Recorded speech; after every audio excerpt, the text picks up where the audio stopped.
Alright, so you've probably seen some pretentious dudes throwing numbers on the timeline as if they're supposed to mean anything.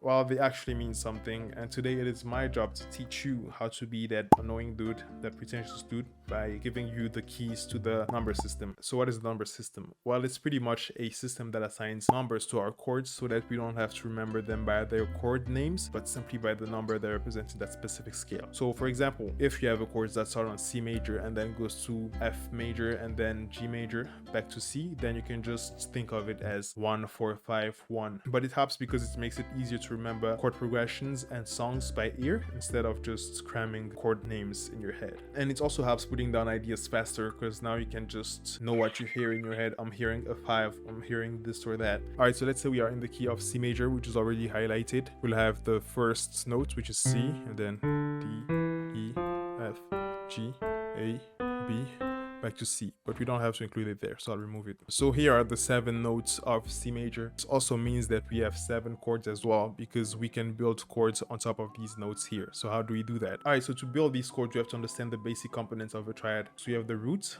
which we already laid, and then we have the third and the fifth. Alright, so what is the third? The third is simply the third note of a scale starting from a certain point. So starting from the roots, we have 1, and then the second, and then the third. So we put the third there. And then after that, we have the fifth, which by now you would already have guessed that is the fifth chord of the scale starting from a certain point. So starting from the roots again, we have 1, and then the second, the third, the fourth, the fifth, which is G in our case. So from C, G is our fifth. That is pretty much our basic triad. So now our goal is to build on the second notes of the scale. So from D we count 1, and then we have the second, we have the third right there. But now you may have noticed something, that this third is a little bit smaller than this one. That's because this is a minor third. If you have a minor third from the roots, that chord is going to be a minor chord. And if you have a major third from the roots, that is going to be a major chord. And the difference between a major third and a minor third is simply the major third is 1 semitone bigger. So if I was to raise this, it is a major third. If I was to drop this, it is a minor third or a flat third. So let's put it back on D. And then we need to build a fifth. So we count again. 1, 2, 3, 4, 5, right there.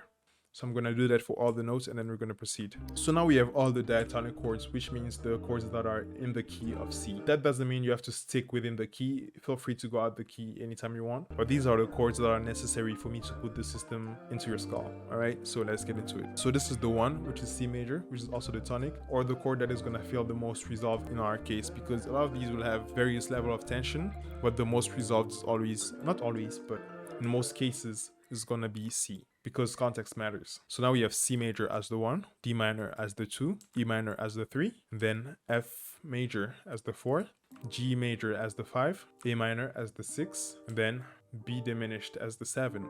The diminished is a little bit different, which is just 2 minor thirds on top of each other. We'll get into that at a later stage. So now let's use these to build chord progressions. I'll be using songs to get the point across. So let's push these to the side. So now let's build the classic 2-5-1. So how do we do this? Well, it's simple. We'll just be using D, which is the 2. We put it there, and then we count to the 5th chord, which is G. We put it there, and then 1, which is C. I know, right? It's super complicated. Oh no, music theory is so hard. My brain hurt. Nah, bro, it's not. Alright, so the most important thing in the number system is to know how these chords and notes sound relative to each other, because like I said, we're going to be getting rid of chord names, right? So it's not about cramming all these things, all these numbers. And you also have to listen to the root note because it tells us the most information out of all the notes in the chord. This is the 2-5-1.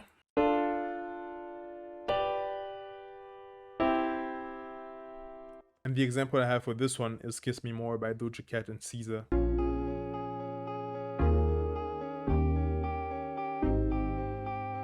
And Kiss Me More is in A flat major, so a simplified version of it would sound like this.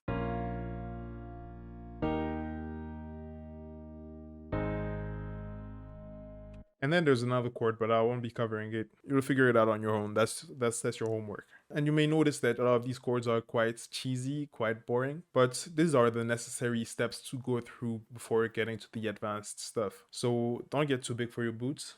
Just be humble, and then you'll thank yourself later. All right, cool. So the next one is a classic, a cliche. Some love it, some hate it. The 1-5-6-4.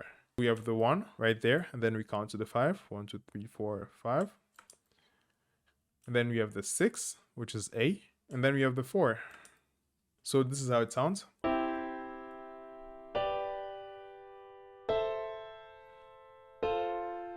And the example I have for this one is Forever Young by Laura Branigan. Let's dance in style, let's dance for a while. Heaven can wait, we're only watching the sky. Okay, so what chord progression do we have next? One of my favorites, which is the 4-5-1. So we'll be getting the 4 and the 5 right there, which is F and G, and then D1.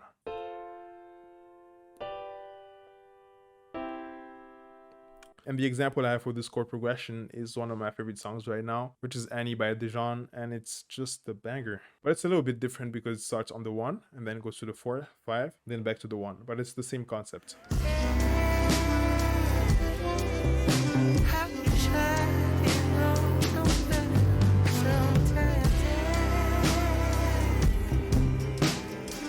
Alright, so that was it for the video. I hope you like it, and I'll be covering the minor version soon, but before that I have to explain some concepts because it can get pretty confusing when you start doing the minor versions. So yeah, I'll catch you in the next video, I guess.